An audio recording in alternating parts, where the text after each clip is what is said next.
The big mansion stood at the end of a quiet street. It was beautiful from the outside, with tall white pillars, shiny glass windows, and a garden that looked like it came from a magazine. People passing by would often slow down just to look at it, imagining the rich and perfect life that must be lived inside. But inside those walls, things were not as perfect as they seemed. Robert, the owner of the mansion, was a successful businessman. He was tall, confident, and always busy. His wife, Claire, was elegant and graceful, known for her beauty and her charity events. They had everything most people could only dream about: money, fame, and a life full of luxuries. But the most precious part of their life was their 6-year-old twins, Emma and Ethan. The twins were sweet and bright, with big blue eyes and smiles that could melt anyone's heart. But since birth, they had been living with a rare condition that made it impossible for them to stand or walk on their own. Their legs were weak, and even though doctors had tried different treatments, progress was slow. Every day, they would be placed in wheelchairs. Most of their time was spent inside the house. The parents loved them dearly, but life was complicated. Robert was always traveling for business. Claire was often busy organizing events and keeping up with their high society image. They hired the best therapists for the twins, people with impressive degrees and years of experience. But these therapists treated the children like patients on a schedule. They came in, did their work, and left. There was little warmth, little fun, and very few moments where the twins felt like just regular kids. Most days were quiet and lonely for Emma and Ethan. They would sit by the large window in their playroom, looking out at the garden, watching the birds hop from branch to branch. They had toys, books, and even a large TV, but none of these things filled the empty space in their hearts. What they wanted most wasn't another gift or toy. They wanted someone to understand them, to see them as more than just two children who couldn't walk. One Monday morning, a new face arrived at the mansion. Her name was Grace. She was a black woman in her early 40s, with warm brown eyes and a gentle smile. She had come from a modest neighborhood, far from the rich part of the city. Life hadn't always been easy for her, but she carried herself with quiet strength. She had been hired as the new maid, replacing the previous one who had left without notice. Grace's first day was spent getting to know the house. It was huge, with rooms so big she felt like she could get lost inside. She cleaned the polished floors, dusted the fancy shelves, and made sure the kitchen sparkled. But as she worked, she noticed something. The house, for all its beauty, felt strangely cold. It wasn't the temperature, it was the atmosphere. That afternoon, while carrying fresh laundry to one of the bedrooms, Grace heard the sound of soft laughter. She followed it and found herself at the door of the playroom. Inside, 2 small children sat by the window, giggling over something on the table between them. Grace knocked gently. "Hello," she said softly. "Grace, I just started working here." The twins turned toward her, their smiles curious. "Hi," said Emma. "I'm Emma, and this is Ethan." Ethan gave a little wave. "Are you here to clean?" he asked. Grace chuckled. "Yes, but I also like making new friends." The twins exchanged a quick glance, as if surprised by her words. Most adults who came into their lives never said things like that. Over the next few days, Grace noticed more about the twins. She saw how they moved around in their wheelchairs and how their eyes lit up when someone actually talked to them instead of talking about them. She also noticed their frustration during therapy sessions. They would try their best, but the exercises, it seemed boring, and the therapist didn't do much to make it fun. One afternoon, while dusting the shelves in the playroom, Grace asked them, "What's the hardest part about your exercises?" Emma shrugged. "It's just not fun. They make us count slowly, and it feels like forever," Ethan added. "And they keep looking at their watches like they can't wait to be done." Grace's heart ached. She had no medical training, but she knew one thing: children needed encouragement and joy, not just instructions. She had worked with kids before in her community, helping them with homework or planning little games.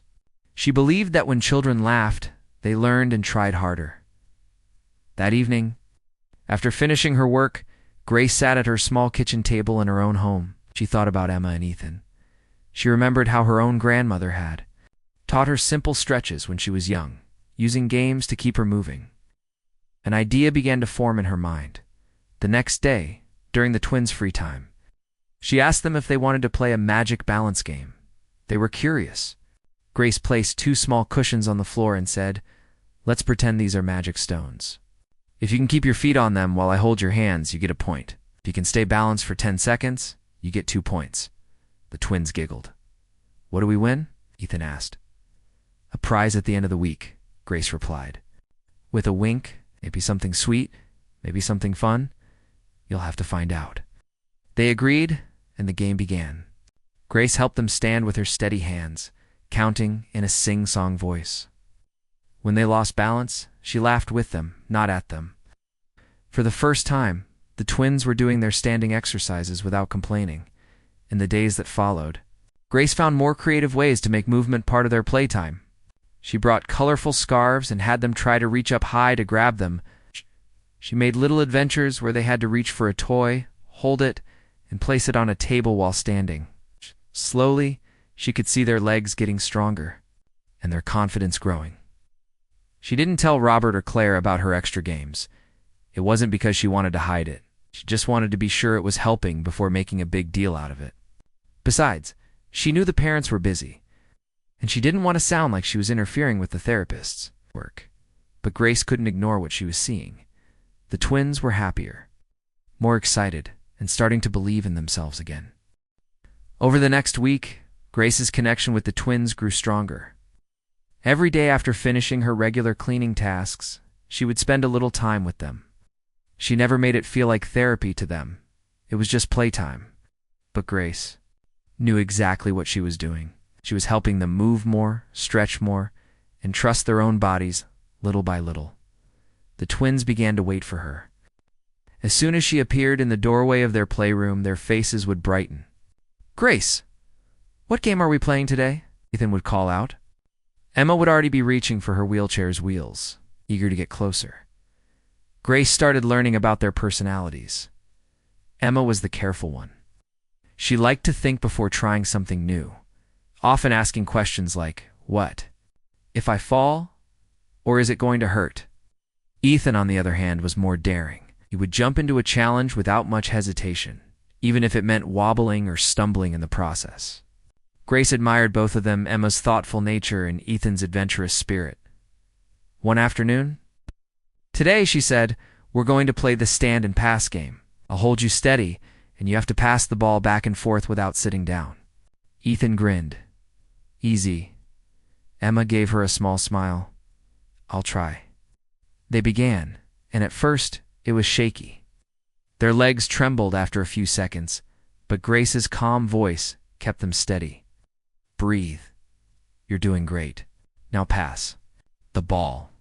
She clapped softly when they made it through a full minute without losing balance. "You see?" she said warmly. "You're stronger than you think." It wasn't just about the games. Grace also talked to them, really talked.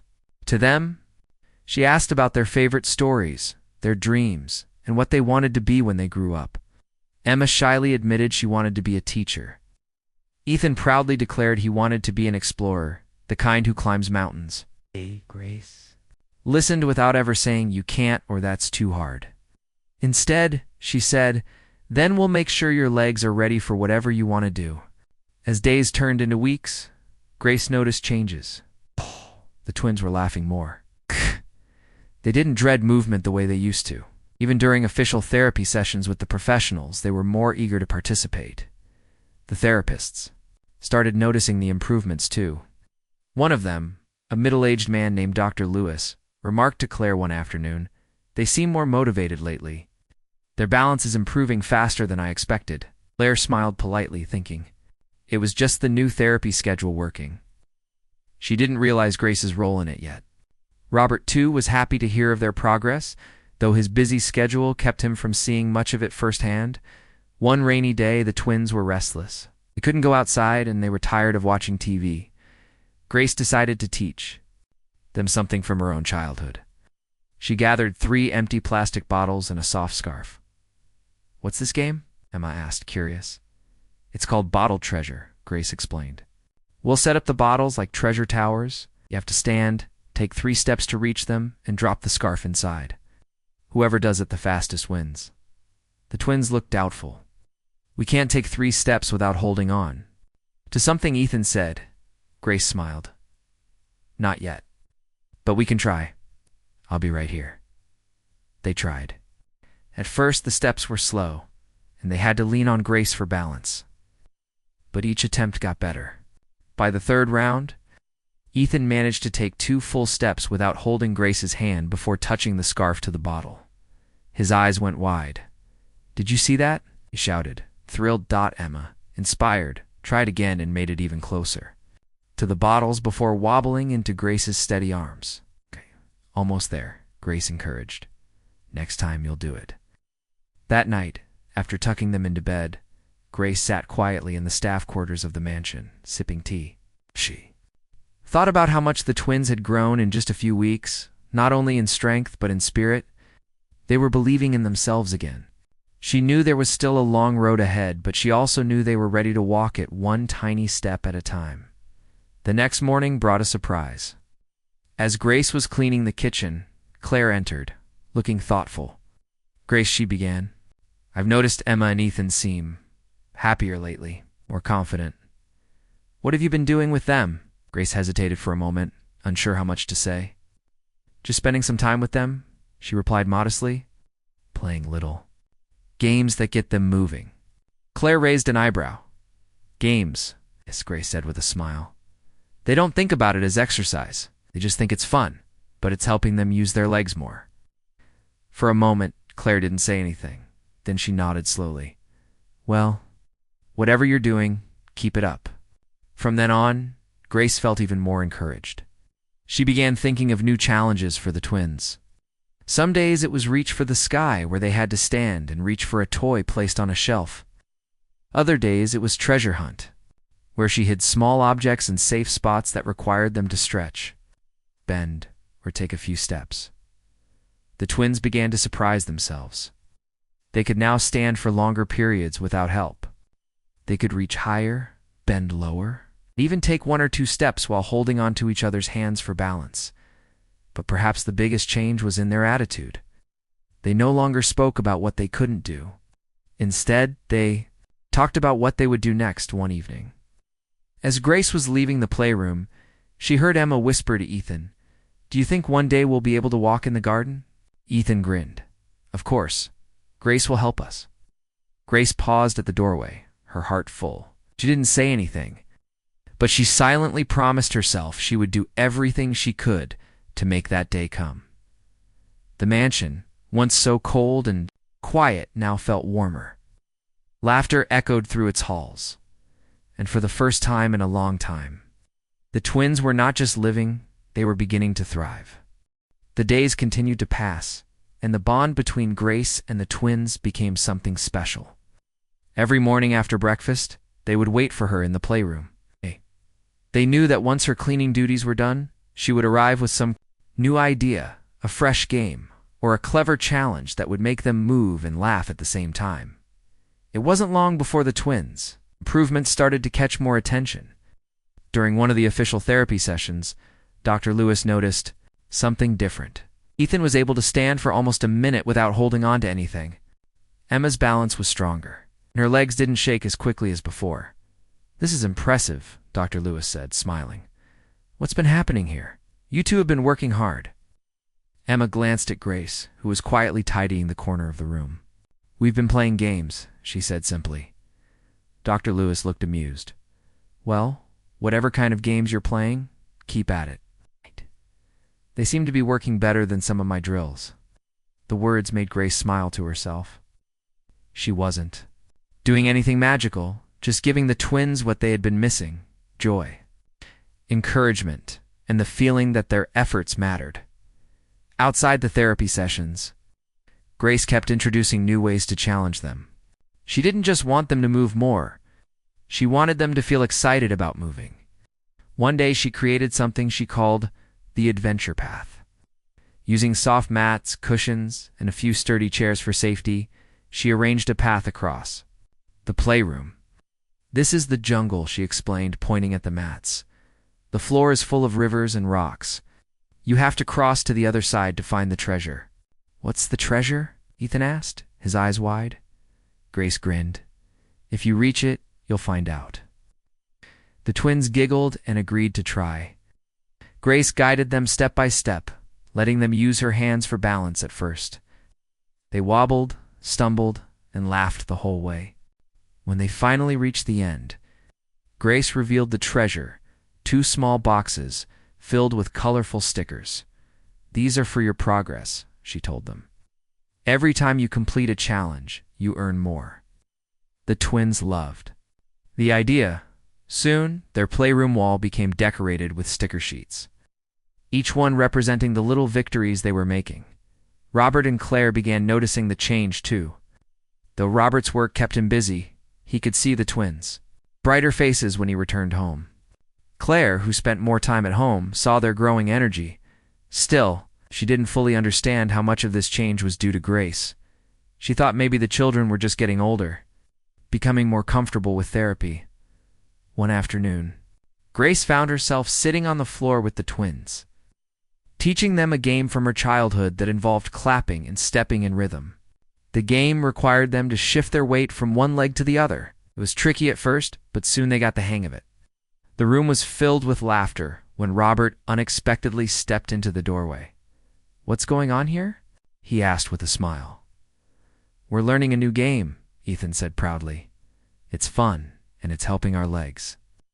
Robert walked in and watched for a moment. He noticed how Grace's hands were always nearby, ready to steady them. But she didn't carry their weight. She encouraged them to stand on their own as much as possible. When the game ended, Robert clapped softly. "I'm impressed. You two are getting stronger every day." Ethan puffed out his chest. "Grace is the best coach," Robert chuckled, glancing at Grace with genuine appreciation. "Sounds like she's more than a coach." Grace felt a small warmth in her chest at his words. She didn't need praise, but it meant something to know her efforts were being noticed. The progress continued. Grace began keeping track of their standing times, and the numbers were climbing steadily. Ethan could now manage over 1.5 minutes without holding anything. Emma wasn't far behind, and her confidence was growing. But Grace knew they needed one more step, something that would push them just a little further. She decided to introduce a new challenge, the standing picnic. She set up a small table in the garden with juice, fruit slices, and cookies. Today, she told them, "We're going to have our snacks standing up.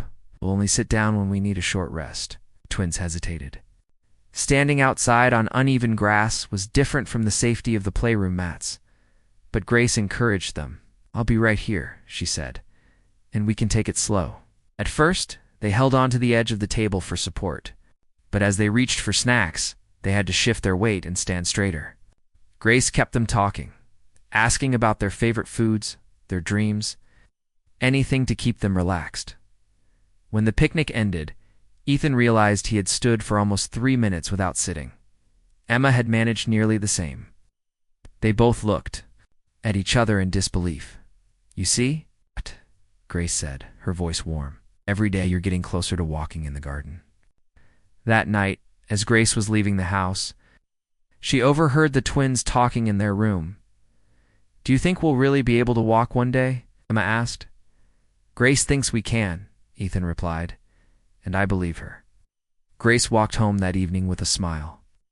She knew that belief was half the battle. And now the twins didn't just have stronger legs, they had stronger hearts.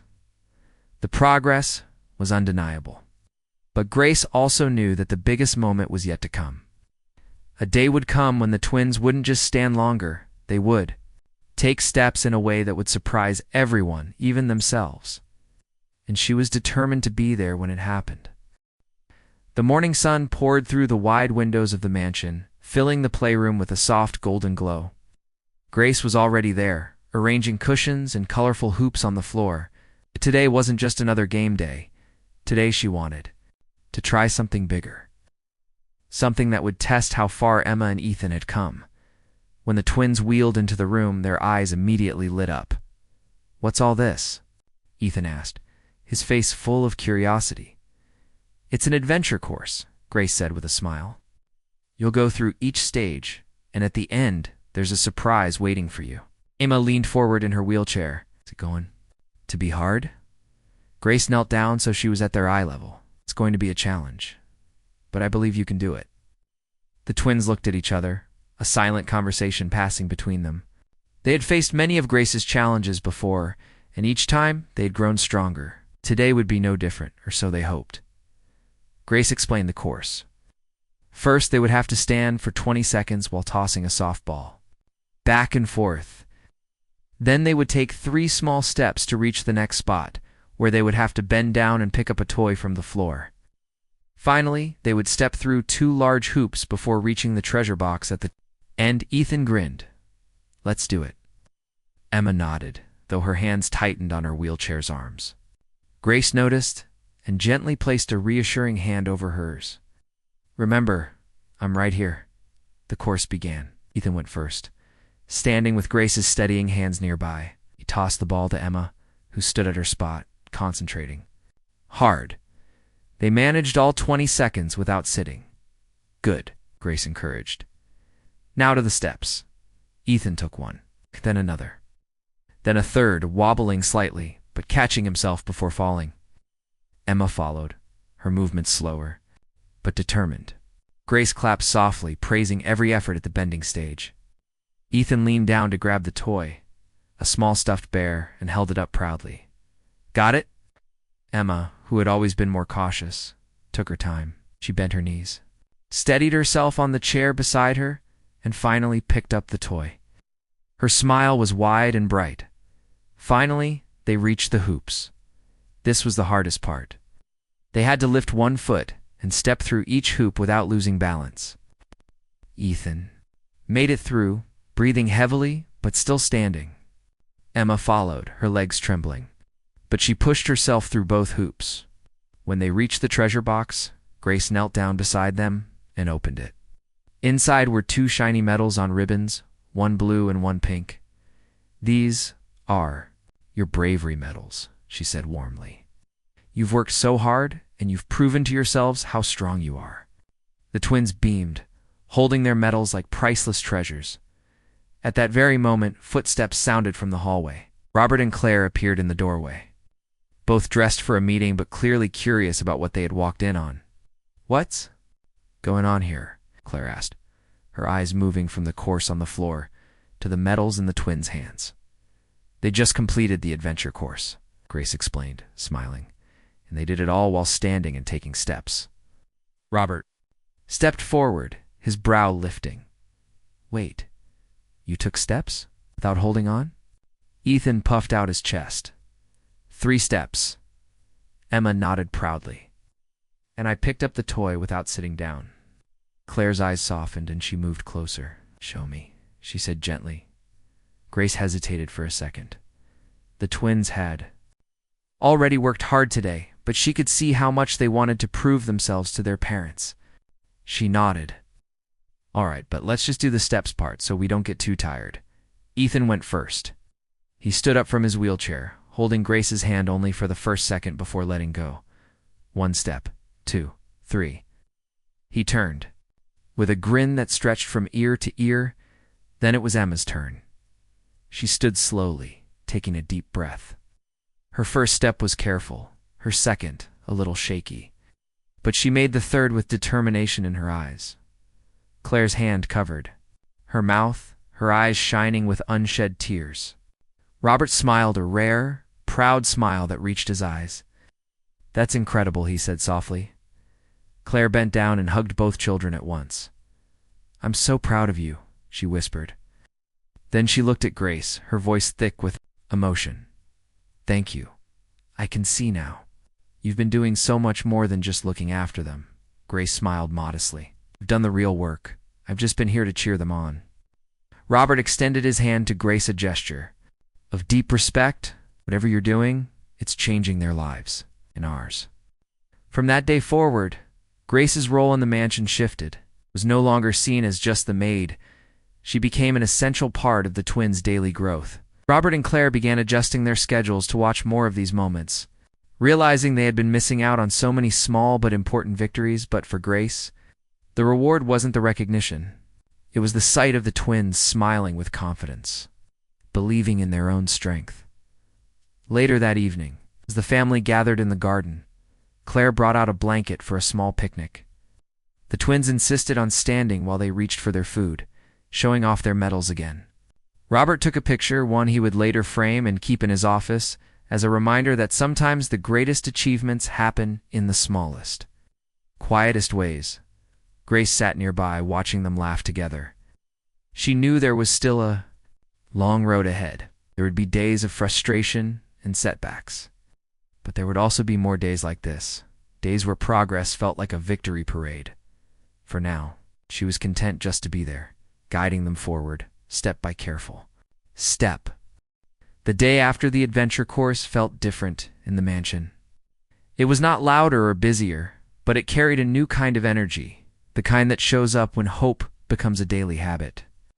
Grace woke early, as always, and set out breakfast. She put 2 small star stickers beside each twin's plate. "For yesterday," she said with a smile when they noticed. "You earned these." After breakfast, Grace brought out a big paper calendar and hung it in the playroom. She wrote simple goals on each day.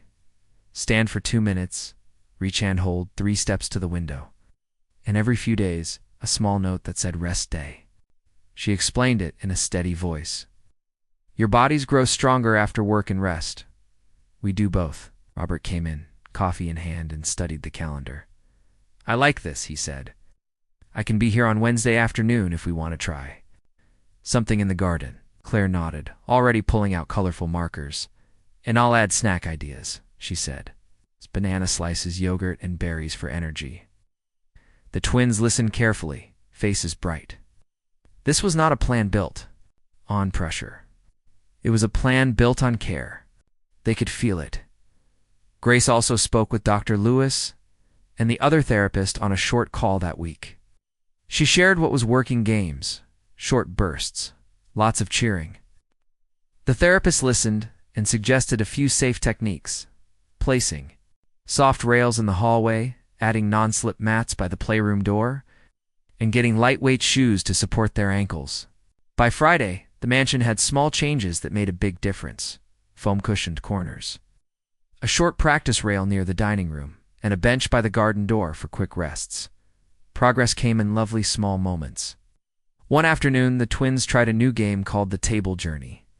They stood at one end of the long dining table and aimed to reach the other side with tiny steps, hands hovering above the polished wood, but not holding it. Grace walked beside them, one hand open, just in case. Ethan took a step, breathed, took. Another. Emma followed, steady and focused. Halfway down the table, they paused for a rest and sipped water.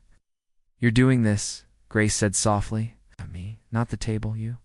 On another day, Claire joined the warm-up. She set a gentle rhythm: up, down, reach, hold. Emma giggled when her mother wobbled, trying to balance on one foot. "It's harder than it looks," Claire laughed, and that simple laugh lowered the wall between patient and family. It no longer felt like the twins were carrying all the work alone. The family had stepped into the circle. Robert started something he called garden laps. He made time twice a week to be home by late afternoon, and together they would move from the terrace to the rose bush and back, pausing whenever needed. On the first try, the twins mostly stood and held the chair back while shifting weight. The second try, Ethan took 2 steps on the flat stone path. On the third try, Emma surprised herself. 1 careful step a second. Then a shy smile that showed both pride and disbelief. "Did I do that?" she whispered. "You did," Robert said, his voice thick with emotion. Not every day was easy. On a rainy Tuesday, their legs were sore, and the sky felt heavy. Emma frowned at the calendar and said quietly, "I don't think I can do anything today." Ethan tried to be brave, but even he looked tired. Grace did not push. She warmed a small towel, placed it gently on their calves, and said, "Today is for care." She set a timer for 10 minutes of rest and told a story her grandmother used to tell about a little boat that returned to the shore not because it failed, but because it needed to refill its lamp and check its ropes before sailing out again. The twins listened, calm settling over their faces. After tea and a simple stretching song, they each managed a 40-second stand. "We still moved," Ethan said, relieved. "You did," Grace agreed. "And tomorrow, your legs will thank you for today." Slowly, the twins' world expanded. A neighbor's child came over one sunny weekend with a ring toss game. "Can we try?" Looking at Grace for permission. She nodded, and together they set the rules. Short distances, soft landings, lots of cheering. The twins stood for turns, tossing rings while holding the edge of a chair, then braver, without holding. Act. The neighbor clapped wildly every time the ring landed, no matter who threw it. By the end, Emma looked taller somehow, not in inches, but in spirit. She had played, not just practiced. She had been part of a game, not only a plan. In the evenings, Grace added quiet strength work. She called it candle time, even though there was no candle, just the warm yellow light of a lamp. Each twin stood and counted out loud and slow. Breaths. 1, 2, 3. While holding their position. Some nights they reached 10. Other nights they reached 6 and felt proud anyway. It was a steady rhythm. The therapists visited at the end of the month and measured everything. Standing time, balance, tiny steps. Their smiles were genuine. "You've built a strong base," one of them said. "Keep doing what you're doing. It's working." They adjusted the plan slightly. A few gentle side steps near the practice rail, light ankle bands for strength on alternate days. And a new goal, 5 steps from the playroom door to the window, with rests allowed. They tried the 5 steps. On a Thursday, Grace placed small, colorful stickers on the floor like stepping stones. Star, moon, sun, cloud, heart. "From star to heart," she said. "That's all." Ethan went first, breathing slowly, soft shoes whispering against the floor. 1 step to the moon, a 1 to the sun. He paused at the cloud, shook out his shoulders, then stepped onto the heart.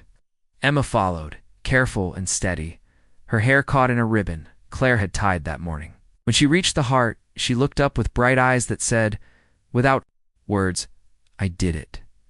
Grace didn't clap loudly. She just placed her hand over her own heart and nodded. The room was full without any sound. As the weeks turned into months, the twins built small traditions. On Saturdays, they chose a new song for their warm-up. On Sundays, they wrote a tiny thank you note to their legs.